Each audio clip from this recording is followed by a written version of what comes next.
Arrivé à 13 h au tribunal de grande instance de Paris, situé au 5-7 rue des Italiens dans le 9e arrondissement de la capitale française, le cinéaste et acteur Sidiki Bakaba a comparu ce jour, mercredi 6 juillet 2016, devant la juge d'instruction Emmanuelle Ducat pour répondre à une plainte de l'État de Côte d'Ivoire pour les motifs suivants: meurtre, menace de mort, complicité, violence, voie de fait et atteinte à la liberté individuelle.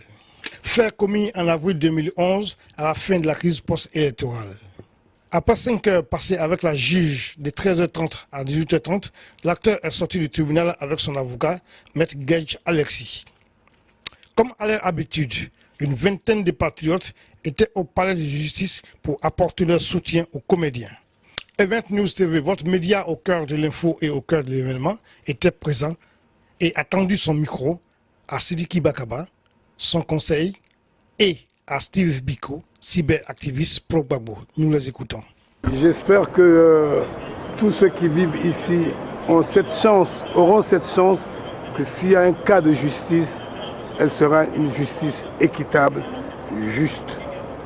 Et je suis heureux que ça se passe ici et non à Abidjan. Bravo! Bravo! Voilà, c'est ça la vérité. Non. Pour l'instant, non. Je crois que non, c'est les Ivoiriens qui m'ont mis en examen. Pour l'instant. Ce n'est pas le cas en France, pour l'instant. Oui, 4 heures, 5 heures de temps. Qu'est-ce que vous avez dit? Qu'est-ce que le juge a dit? Ce sont les accusations de Joël Nguessan qui sont reprises dans l'accusation contre M. Bakaba. Et ces accusations ne sont pas, à notre sens, établies et ne sont pas sérieuses. En réalité, elles sont, à mon sens, la contrepartie du fait que M. Bakaba est le témoin de ce qui s'est passé en Côte d'Ivoire entre le 8 et le 11 avril 2011. Et comme par hasard, en ce moment, on est en train d'entendre M. Nguessan devant la Cour pénale internationale.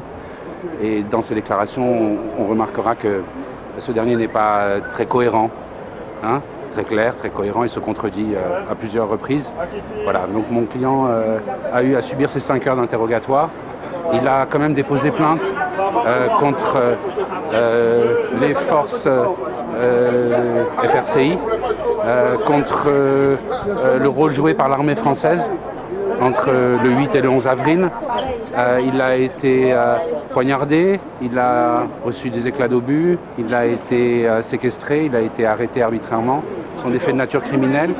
Et j'aimerais que les juges d'instruction français se rendent en Côte d'Ivoire pour enquêter, pour interroger le chef de l'armée, pour savoir qui était présent le jour du 8 avril 2011 à la résidence présidentielle, qui était présent le 11 avril surtout, c'est le jour où les faits se sont passés, parce que ceux qui étaient des rebelles et qui sont devenus les FRCI ont un chef, et ils ont un chef militaire, ils ont un chef suprême, et on pourrait l'interroger pour savoir qui était responsable des exactions qui ont été commises, et cette fois-ci, non pas par Laurent Gbagbo, mais par le président Ouattara et ses hommes.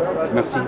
Non, déjà, je tenais à remercier tous les Ivoiriens, les Africains qui sont venus aujourd'hui soutenir le doyen Sidiki Bakaba.